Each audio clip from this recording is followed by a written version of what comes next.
When I think of an effective teacher, I think of something else I love, baseball. Specifically, I think of a great baseball manager. As a fan of Giants baseball, I consider Bruce Bochy a great example of what a good baseball manager should be. It has often been said of Bochy that when the pressure increases, he actually gets calmer. His players see his confidence, and that gives them confidence. Additionally, he never embarrasses anyone. If an issue needs to be dealt with, he does it behind closed doors. A good teacher should be much the same, in that they should always model good behavior and create an environment where students are comfortable to learn. Being a great ball club manager requires an excellent understanding of strategy, but also the ability to work well with multiple different personalities. A good teacher needs to have a firm grip on many different kinds of teaching strategies, and the ability to develop a rapport and communicate effectively with all of their students. The baseball season is long, with slumps and hot streaks. A good manager knows to keep focused. The school year is long too, and teachers have to stay focused, positive, and upbeat through all of it for their students.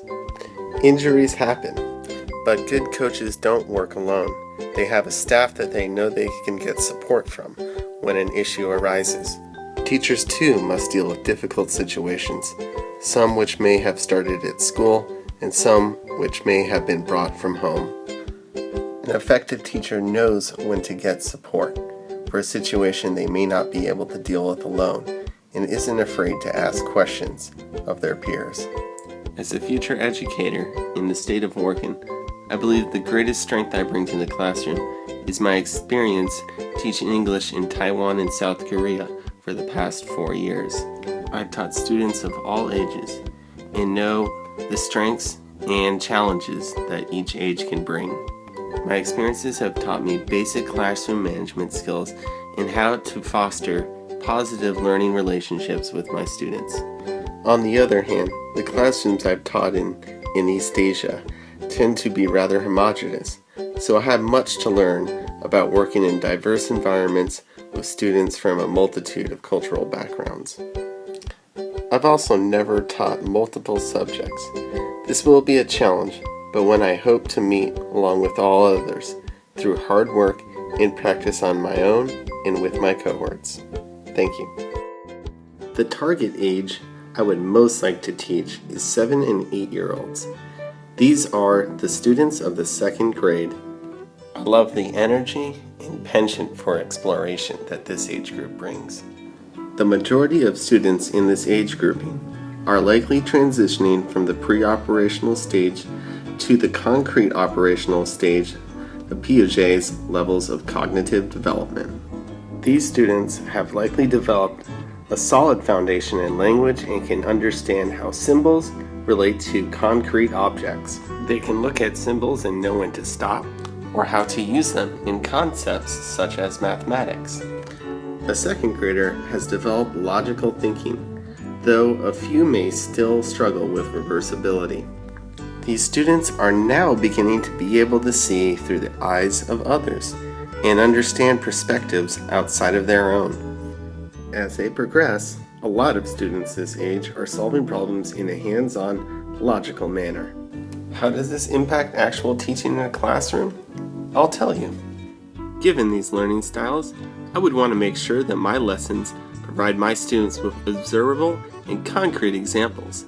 Furthermore, I'd want to make sure that I had activities that allowed for hands-on exploration, where my students could take things apart and learn through the discovery process.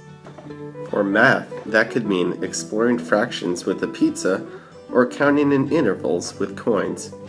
In science, we could chart the phases of the moon with marshmallows or explore the playground for different bugs and plant life. In English class, I could have students physically explore dictionaries and newspapers to learn about them and how to use them properly. These types of guided discovery lessons would seem well suited for students this age, as they can learn by doing while still getting structure and support from an adult. Sometimes children need a model to work with or a little extra push to reach a new educational milestone. This could mean modeling a sentence structure or helping a student ask the right question to get to the answers they're looking for. These are just a few of the things that I would do to help my students learn their reaching goals and develop a love for learning. In this portion of my video, I will discuss the multitude of internal and external influences students bring into the American classroom. One of the most challenging things facing children in America today is poverty. Children raised in poverty rarely choose to behave differently, but they are faced with overwhelming challenges that other students never have to confront. Their brains sometimes have to adapt to conditions in ways that undermine good school performance. Children raised in poverty are much less likely to have their primary emotional and physical needs met. This can have a serious impact on a child's performance in a classroom, as highlighted in The Science of Early Childhood Development, which states, early experiences create a foundation for lifelong learning, behavior, and both physical and mental health. A strong foundation in the early years increases the probability of positive outcomes, and a weak foundation increases the odds of later difficulties. People from an impoverished background also don't hold positive views of education. A study by Donna Beagle found that 98% of those who grow up in generational poverty felt education had little or no meaning in their early lives. So what can a teacher do? Teachers should find ways to give these students and other struggling students opportunities for small student successes. This can help build self-esteem and create positive connections to school and education. Teachers can also create a safe place to learn. They can try to deal with problematic behavior by promoting trust and understanding in the classroom. They should never allow a student to be picked on for any reason. We can do this by creating clear rules and following them, remaining calm even when challenged, modeling kindness and patience, and using laughter to create a happy atmosphere. I will now continue my review of diversity in regards to language and ethnicity in the classroom. There are currently more than 5.3 million ELL learners in the American classroom. These students bring different beliefs, traditions, and personal experiences from those found in mainstream American society. While this can provide a unique learning opportunity for other students and teachers, it also requires that the teacher help these students build a cultural linguistic bridge between their home experiences and those they will have in school. To do this, teachers need to reflect on their own biases and attitudes. I've often felt like a fish out of water when I moved to different countries. It can be shocking to find out that the social norms I had, such as wearing shoes inside or a pat on the back, could cause great laughter or even anger from my students. I know that it can also be very lonely and isolating when simply communicating your basic needs is extremely difficult. This can be compounded by the fact that your abilities and aptitudes cannot be recognized since you lack the language to express them. Since I've been an ELL teacher, I have a lot of knowledge about the traps, hang-ups, and common errors students make when picking up the English language. I feel I can offer a lot of support in these areas. On the other hand, I need to work on integrating and representing diversity into the classroom. I hope to reflect diversity in my classes by using specific activities for becoming a culturally responsive teacher. I plan to do this by working hard to understand diversity in all its forms in my classroom, be it gender, identity, learning ability, or economic background. I want to learn from my students and interact in positive meetings when possible with my students and their families.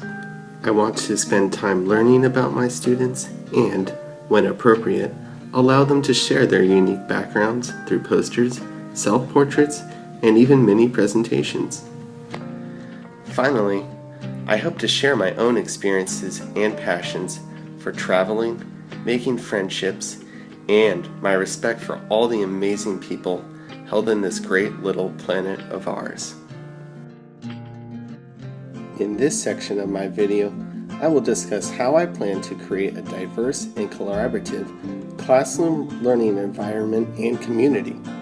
I have already touched on some of my ideas in the last segment, but I hope to demonstrate even more ideas and specifics here. Creating a learning community doesn't happen overnight. My research has reaffirmed the understanding that this is an ongoing process which will vary class by class. I want to create an environment where all my students feel included, safe, and feel their values and differences are respected. Here are a few of the ways I plan on doing this. One idea for building a classroom community is to group students with classmates they might not seek out on their own. Have them spend time learning about each other, and then share something they learned about the other person or admire about the other person. If okayed by my students, their parents, and the school, I also like the idea of building an online class blog where my students could share their classwork, learning moments, or just show and tell with pictures from home or anything they have interest in. I would also like to create a poster with my students of our shared classroom values. This should help them understand how they should conduct themselves with others and the guidelines to keep the classroom a safe and happy place to grow and learn. Creating a family picture area in the classroom is one idea I picked up from our discussions in class that I would like to incorporate in my learning environment. I would have students bring in pictures of their families and help take them if necessary in hopes of making my students feel safer and more secure in our classroom. Another great idea, which was discussed in our class, was to represent students and their families. Here are a few of the ways I'd like to do this.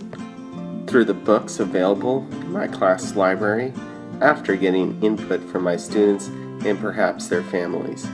In self-portraits made by my students, and with a music library selected in much the same way as the books, that is, with inputs from my students themselves.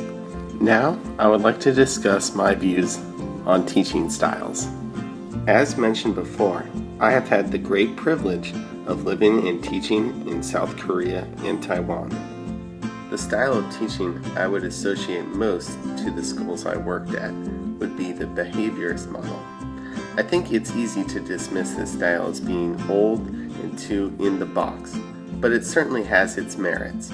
Learning a language, for example, does require a lot of repetition and drills, but I found that with a little creativity, I can make drilling fun by incorporating games, physical movements, and even art and music into developing a skill.